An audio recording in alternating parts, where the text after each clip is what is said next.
How are you today? I'm good. How are you, Hamza? Good. Thank you for this beautiful documentary. Thank you so much for watching it and writing about it and wanting to have a conversation. What struck me is I could literally see these women's lives as well as yours change as the movie is happening. And I know this was like a decade-long project. And so I want to know for you, how are you able to balance portraying their individuality as well as capturing their very strong sense of community? Well, the first thing about these four women that really drew me in or made me more curious and made me want to make a film was despite how different they are, each of them is so different in so many ways, they all have such a deep love for the place that they lived. And that love for a place is something particularly for me as a member of a diaspora, as someone who's from a lineage that was displaced, I never quite felt that myself growing up in the US. And when I met these four women, there was just an exuberant love of Artsakh and their home that I was really drawn to. Um, so part of the initial curiosity for me was, despite being different in terms of age, family, career, there was something that really held these women together. And beyond just the place and the landscape itself, they had this, like they were very embedded in their communities. And I think also coming from growing up in the US and having a very Western idea of feminism as something that was about someone leaving the community and creating a new path, these women didn't want to go ahead of their community. They wanted to work for a better future from within these embedded networks of family and citizenry and greater communal connection. And that was, it was a huge lesson for me. And it made me think of the way that my aunts, my grandmother had like worked for our family, not, not in a way that was about them and their personal gain, but that was about all of us and involved versions of sacrifice and care. So that was a big piece of what drew me to these four women. I felt it right from the beginning of the film when you talk about this love they had for their culture, especially when we talk about storytelling and oral storytelling and how that's passed down and how many Mhm. cultures have lost, all their stories. And so, Yeah, absolutely. and so how were you able to use art and folklore as a way to really, like as a method, because this is a method to protect and preserve identity and culture. Yeah, I think storytelling is a way that we have been taught to resist erasure from the inside. So, again, growing up in a family that was displaced by a genocide 100 plus years ago, there was this method of oral history that was passed down to me in terms of a history that isn't always acknowledged in the greater public narrative. It takes up a very small piece of world history. But for my family, that story of how we got here and what we did to survive was paramount. It was everything about the way that I was raised, um, the kind of identity that we formed. And that was all passed down through story. So even if it felt like it was a story about, like a children's story about like a wolf and a grandmother, it was always about so many other things. And it was such a beautiful way to transmit knowledge that I didn't understand as such when I was a kid. And in so many ways, making this film became um, a way for me to understand that tradition better. Um, so, like you mentioned, everyone's lives changed over the course of making this film. And for me, when the war broke out in 2020, um, it was a rupture that was very difficult, but at least when it was happening, it was very clear as the storyteller or as the documentarian what I should be doing at that time. And I had a camera and I could be there and I could document what was happening. But in the aftermath of the war, it was really difficult to understand if and how a story like this should be told.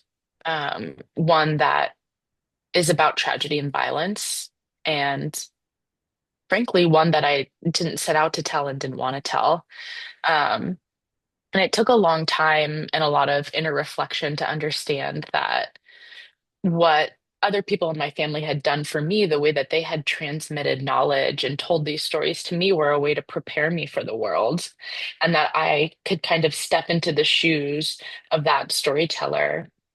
And despite being a story that I didn't want to tell, it could be a very important to tell story to tell for my community to keep a history of a thing that was actively being erased and still is. And for example, like to pass on to my own kid, kind of these lessons of what you might do if your entire world disappeared. Yeah. That's why I think the phrase there was not has been sitting in my head instead of because we know once upon a time. And Hmm. the best way to build on what your a lot of people history is so important because if you know your ancestors' hopes and dreams, then you can build on it. But if that's taken away from Hmm. you're in the dark. And so can you discuss the phrase in terms of how it represents their resilience and also their rich history? Yeah, absolutely. What I think is really interesting is that the phrase there was not is actually used in several languages from our region. So in Arabic, stories also begin with there was not. I think that there is, I guess there's a certain personal knowledge of history that you can embody if you come from a place that has experienced a lot of upheaval and the need for knowledge of what it means to survive. So, like, for example, for me in the US, it's not, in English, it's not surprising to me that there's this phrase once upon a time that is almost more definite and kind of like giving the dominant narrative, you know what I mean? Where these other cultures that have lived for much longer in regions that have seen the rise and fall of empire, there's a sense of historical storytelling that is more whimsical, that is around this kind of knowledge of there was and now there isn't, but I can tell you about it. So I think there's something in that phrase that evokes a lot of cultural knowledge and the way that we tend to pass it on as communities that have not always embodied the dominant narrative or have not always been the focus of the dominant narrative. I love what you said because it's more of an like history is more active instead of this passive thing that's done. Because there's so much that we're still finding out and we're still incorporating. And we want to believe there's a, in the West, especially, there's a finality to the whole thing where it's like, okay, we know what happened. But it's like, no, we don't actually. We don't. Yeah. And I think what you're saying about like these kinds of oral histories allowing us to build on the histories of our ancestors, like that is so important, you know? It's not kind of the static moment of now, and then we kind of build the past based on what happened now. No, we have these gifts. We have so much deep cultural knowledge, and it's also complex and complicated. And the nuance of that is really invoked by the way we tell stories. Yeah. And I loved how we followed these women as regardless of what it was, if they wanted to be politicians or judo champions. And I think the politics sometimes we forget there's people in the middle. And so how did you in editing especially, because the war took you by surprise, how in editing do you portray the war as the setback instead of these women being setback? Mm. Um, I mean, going into the edit, I think the most important thing to me was that this is not going to be a film about war. It's going to be a film about four women, and it's not going to be a film that's crafted to get your sympathy for these four women, because in fact, these are four women that we should be studying and learning from. So, I was really privileged to work with Alexandria Bombach as an editor. And I think we both shared this a set of core values around what the film should be about and what it should do. And the moment where the war happens in the film, you can feel that it's a rupture, you know? And until we get to that rupture, the first entire half of the film is based in what was. And that was also really important to both of us is that, the kind of traditional structure of having rising action that starts 10 minutes into the film and is just, generated by the violence of the war. That's not what we wanted. The the structure of the film itself doesn't follow a traditional three-act structure. It has kind of a before, during, and after.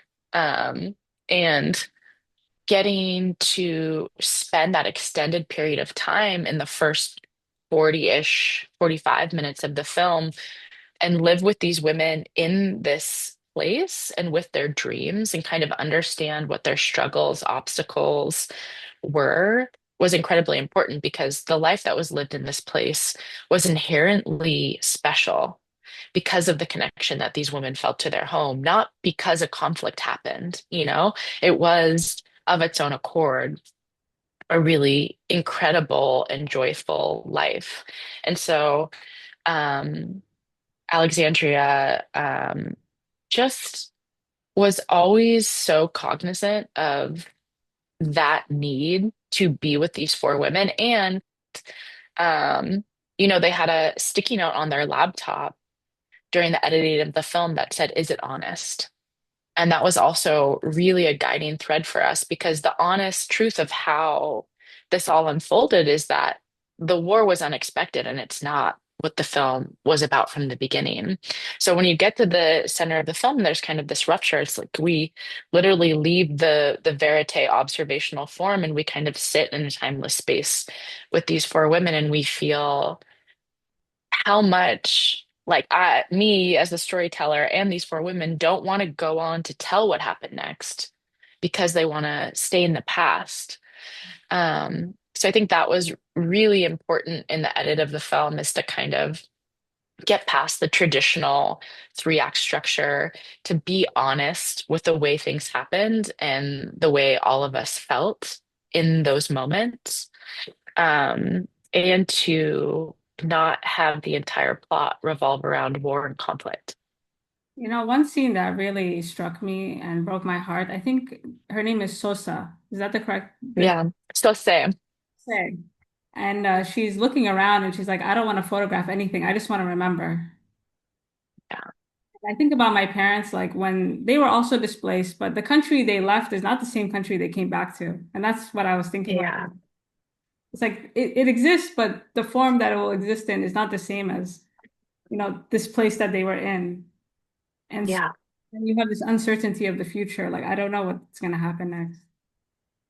yeah, yeah. Sometimes I say, Artsakh is gone, and people say, but it's not gone. The land is there. We can go back one day. And that's very true, but it will never, the way people lived in that place at that time will never happen again. It's singular. Yeah. And also, you have two jobs here. On one hand, you're helping these women process, because they're talking directly to the camera. Like you become a very active participant, while at the same time legitimizing their reality in the midst of like, as you said, the stories that would be told of this place that does not exist. And Hmm. Hmm. how are you able to kind of be there for them, but at the same time manage this political element to it? I mean, I think from the beginning of making this film, my relationship to them via the camera was always personal. I was the person who was holding the camera for most of the filming, and the camera kind of became an extension of the way that I looked at these women and related to them. And I think that's why they always addressed me behind the camera or through the camera. Um, Originally, I had set out to make more of a very traditional verite kind of more fly on the wall documentary where I was not a part of it at all. And I really, even during the edit with Alexandria, like really tried to pull like to make that version of the film. And I think they were just like, that's not the version, like what is really happening, what you're really seeing when you watch this footage is this like relational visual language that's happening via the camera.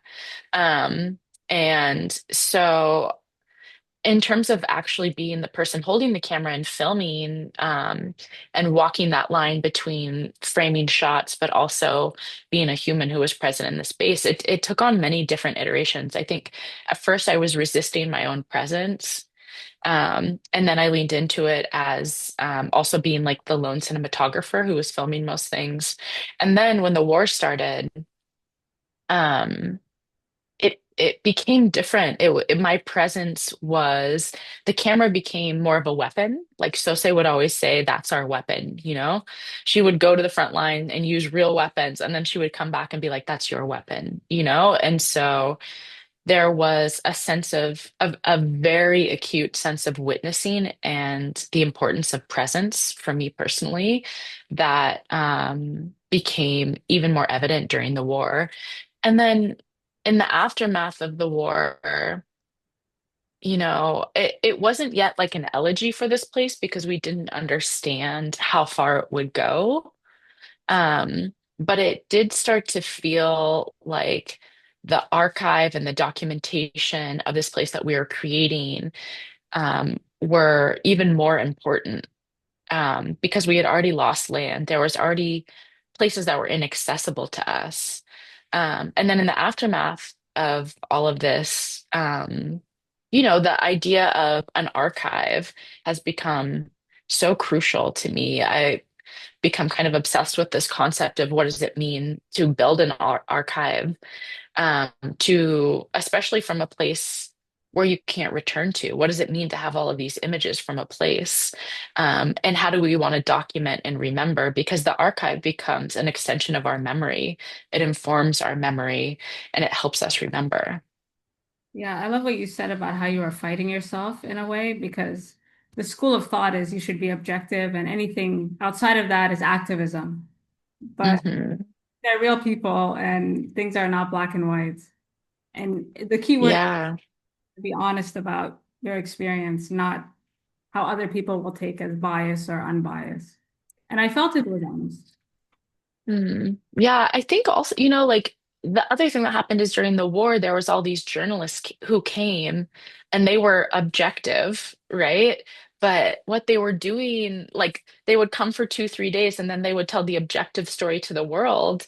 And it was like a meaningless story that could have applied to so many different places. It wasn't even particular to the life that was lived in this place. This is a conflict zone that's in conflict again, and it's going to remain in conflict. It just felt like, how is that the objective truth? And so that also made it really clear for me, like the emotional truth, the actual lived experience of this place is what's important for me to capture. Yeah, and it's more honest because there's an attachment. Like I felt an attachment. Yeah. Objective journalism, it's meant to create that detachment so we can move on with our day without feeling bad. Hmm. Yeah, and it's always subjective. Your bias just might be coming from your distance from a place. Like distance from a place can also create subjectivity or bias. I love how you used the landscape and made it look like it's a character on its own. And it doesn't feel like an extension of Armenia or Azerbaijan. It feels like its own like special place. And I feel like this was very like how are you able to do that? I felt like this was like a little slice of heaven that you were managed, Mm. because you have so many It shots was, that just linger. yeah.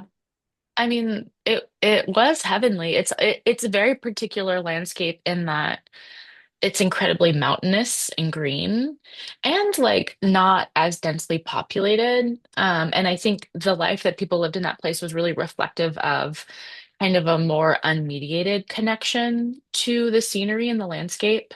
And that was really important. And I think another thing that was important is also that it didn't feel that this place also had cities and bustling life, and people who dressed up and went out and were like going to cafes, like all versions of that, or like going to a bar to dance, all versions of that were really important. And I think this like visually the way the landscape occupies space in the film is almost like a haunting, it's this piece that is so important and integral to the lives of people in this place and kind of becomes this ghostly image as we move further through the film. Yeah, I felt it. And so finally, like as a filmmaker, you had to react to a situation. You go in with a plan and you come out, God plans, you plan, but God plans. And so moving forward, when you think about not just what kind of stories you tell, but um, Mhm. how has this really affected like the way you approach different subjects? I mean, in so many ways, this film changed my life fundamentally over the decade it took to make. And part of that is just it changed the way that I understand the world, right? I understand the way that the world works in a very different way. But also as a filmmaker, as an artist, I understand that care and relationship is central to what I do. So even if it's not fitting the traditional form or structure that we're kind of taught to emulate, especially in like Western style cinematic traditions, there is something that for me is particularly important about the relationship being actually the foundation of creating work. Um, and again, like I mentioned, like I think I resisted that for a long time because sometimes we have these ideas of the artist as someone who is sharply intelligent and set apart so that they can observe, But I think for me, like we talked about with these women and their communities at the very beginning, like they're enmeshed. They're not trying to set themselves apart. There's something beautiful from in the way that they are deeply embedded in the communities that they come from. And for me, being able to trust that that is what I was taught. That's the kind of culture and community that I come from, and that's the way I want to make work in the world has been a beautiful learning experience.